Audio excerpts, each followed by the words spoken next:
और आज हम डिटेल में डिस्कस करेंगे एएनसी के फर्स्ट विजिट में होने वाले एग्जामिनेशन और इन्वेस्टिगेशन के बारे में। तो इस एग्जामिनेशन के प्रोसेस को हम 3 पार्ट्स में डिवाइड कर लेते हैं, जो कि है एक जनरल फिजिकल एग्जामिनेशन, दूसरा है सिस्टमिक एग्जामिनेशन और तीसरा है ऑब्स्टेट्रिक एग्जामिनेशंस। तो पहला जो हमारा जनरल फिजिकल एग्जामिनेशन है, ये स्टार्ट होता है हाइट लेने से। अगर हम किसी भी विमेन की हाइट की बात करें तो इंडिया के अंदर किसी विमेन की अगर हाइट 4 फुट 7 इंच से कम होती है तो वो ये दर्शाता है कि उस महिला का जो पेल्विस है वो छोटा हो सकता है, जिसके कारण से बाद में जब डिलीवरी हो तो उसमें सिजेरियन यानी कि ऑपरेशन के द्वारा डिलीवरी कराने की आवश्यकता पड़ सकती है। नेक्स्ट आता है हमारा वेट यानी कि वजन। जब भी कोई महिला अपना एएनसी चेकअप करवाने आए या अस्पताल में अपनी जांच करवाने आए तो हर बार उसे अपना वजन जरूर करवाना चाहिए। जब भी कोई महिला अपना वजन करवाती है तो उससे ये पता चलता है कि जो बच्चे की ग्रोथ है वो कैसे हो रही है, और इसे जानने के लिए प्रेगनेंसी के जो पूरे 9 महीने हैं उन्हें 3 हिस्सों में बांटा जाता है, जिन्हें हम ट्राइमेस्टर या तिमाही भी बोलते हैं। जैसे कि पहले के 3 महीने फर्स्ट ट्राइमेस्टर, अगले 3 महीने सेकेंड ट्राइमेस्टर और लास्ट के 3 महीने थर्ड ट्राइमेस्टर। हर ट्राइमेस्टर के अकॉर्डिंग कुछ वेट गेन होता है, जो कि उतना किसी भी विमेन में होना ही चाहिए। जैसे कि पहले ट्राइमेस्टर में 1 kg का, नेक्स्ट यानी कि दूसरे ट्राइमेस्टर में 5 kg का और लास्ट के 3 महीने में 5 kg और, यानी कि टोटल प्रेगनेंसी में 11 किलो का वेट गेन जरूर होना चाहिए। अब यहाँ पर वजन चेक करने के बाद देखने वाली बात यह है कि क्या वजन इसी तरह से बढ़ रहा है या नहीं।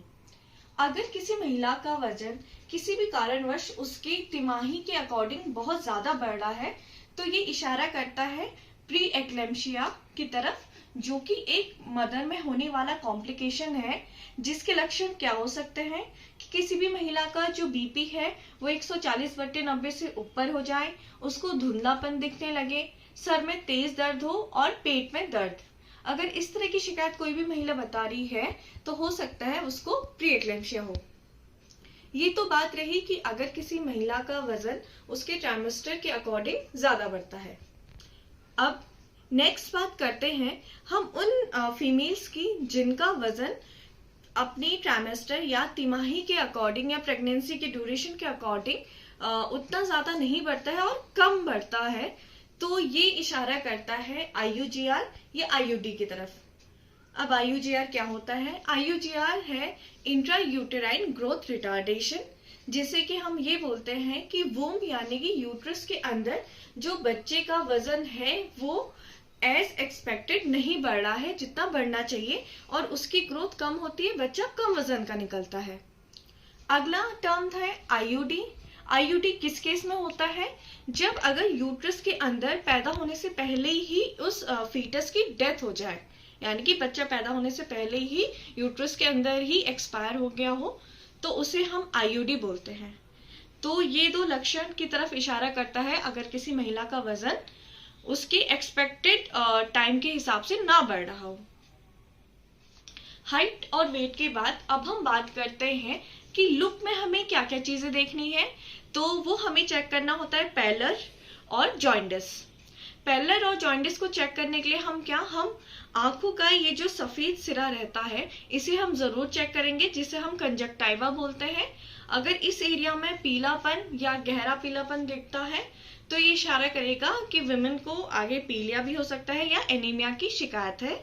और इन दोनों चीजों को चेक करने के लिए हम नेल बेड्स चेक करते हैं किसी भी फीमेल का, उसका टंग चेक करते हैं, और कंजक्टाइवा तो मैंने आपको बता दिया, आंखों का ये निचला हिस्सा और ये साइड का सफेद वाला भाग। इन दोनों के बाद अब हम बात करते हैं नेक की, यानी कि गर्दन। गर्दन में हमें यहाँ पे मिडिल पार्ट में थायराइड ग्लैंड को चेक करना होता है। कुछ फीमेल्स में प्रेगनेंसी के दौरान इसका साइज थोड़ा बढ़ने लगता है, तो ये भी देखने की बात है क्या किसी महिला को प्रेगनेंसी के टाइम पे थायराइडिज्म का कोई शिकायत तो नहीं है।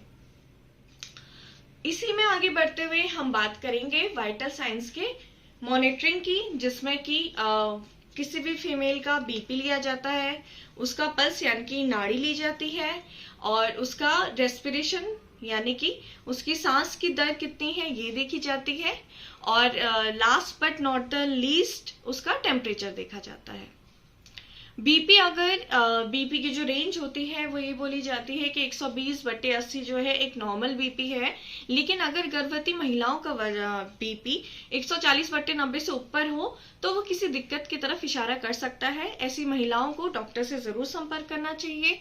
और इसके बाद अगर नाड़ी यानी कि पल्स रेट 100 से ऊपर है तो ये इशारा कर सकती है कि उस महिला को कोई इन्फेक्शन हो सकता है।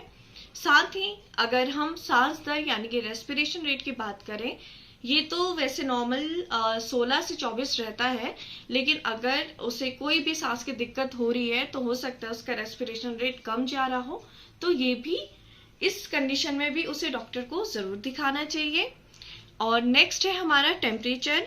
जैसे कि हम सभी जानते हैं कि मनुष्य यानी कि जो ह्यूमन बींग्स हैं उनका नॉर्मल टेम्परेचर 37.5 डिग्री सेल्सियस या 98.6 डिग्री फ़ारेनहाइट होता है।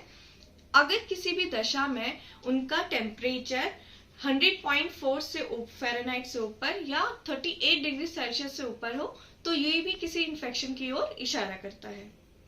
ये सभी वाइटल्स मॉनिटरिंग के साथ साथ हम जो वुमेन में चेक करेंगे वो है पैरों में आने वाली सूजन को। अगर पैरों में सूजन प्रेगनेंसी के टाइम पर बहुत अधिक हो तो हमें इसे देखना है, क्योंकि अगर बहुत ज़्यादा पैरों की सूजन बढ़ रही है तो वो इशारा करती है प्री एक्लेम्पशिया, जिसके बारे में हमने पहले थोड़ी सी चर्चा की थी कि उसके क्या साइन एंड सिम्टम्स होते हैं, उसकी तरफ या एनीमिया की तरफ, या हो सकता है कि उनमें हृदय से रिलेटेड या उनमें किडनी से रिलेटेड कोई दिक्कत परेशानी हो या कोई उन्हें बीमारी हो।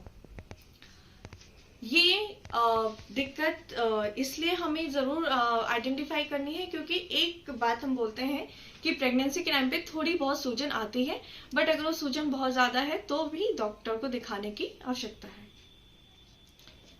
यहाँ पे अब हमारा जनरल फिजिकल एग्जामिनेशन कंप्लीट होता है। अगला हम आते हैं सिस्टमिक एग्जामिनेशन में। सिस्टमिक एग्जामिनेशन में liver, spleen, cardiac, respiratory system ये सब चेक करने होते हैं जो कि डॉक्टर्स के द्वारा चेक किए जाएंगे। और एक और एग्जामिनेशन होता है जिसे हम ब्रेस्ट एग्जामिनेशन बोलते हैं, यानी कि स्तन का पूरा परीक्षण, जो किस लिए जरूरी है। अगर कोई भी क्रैक निपल्स होते हैं किसी फीमेल के या डिप्रेस निपल होते हैं तो ये पहले से ही चेक करना जरूरी है ताकि उन्हें डिलीवरी के बाद अपने बच्चों को ब्रेस्ट फीड कराने में कोई भी दिक्कत परेशानी का सामना ना करना पड़े। और अगर ये प्रॉब्लम पहले से ही पता चल जाती है तो इसका उसी तरह जो भी इलाज वहाँ पे संभव हो सकता है वो किया जा सके। अब बढ़ते हैं हम अपने लास्ट एग्जामिनेशन की तरफ जो कि है ऑब्स्टेट्रिक एग्जामिनेशन। ये टर्म आपके लिए नया हो सकता है तो मैं बता दूं कि ये प्रेगनेंसी के टाइम पे होने वाले इम्पॉर्टेंट एग्जामिनेशन है, जिसमें कि हम पहला एब्डोमिनल एग्जामिनेशन करते हैं यानी कि पेट का एग्जामिनेशन, जो कि प्रेफरेबली हम 12 हफ्ते के बाद ही किया जाता है। बट अगर फर्स्ट विजिट में कोई भी फीमेल आ रही है तो उस टाइम पे हम एब्डोमेन में देखते हैं कि पहले किसी भी ऑपरेशन का कोई स्कार तो नहीं है उसमें, या उस पेट का जो फीमेल है उसके पेट का जो स्किन है वो कैसा है, कोई हर्निएशन का साइन तो नहीं मिल रहा है।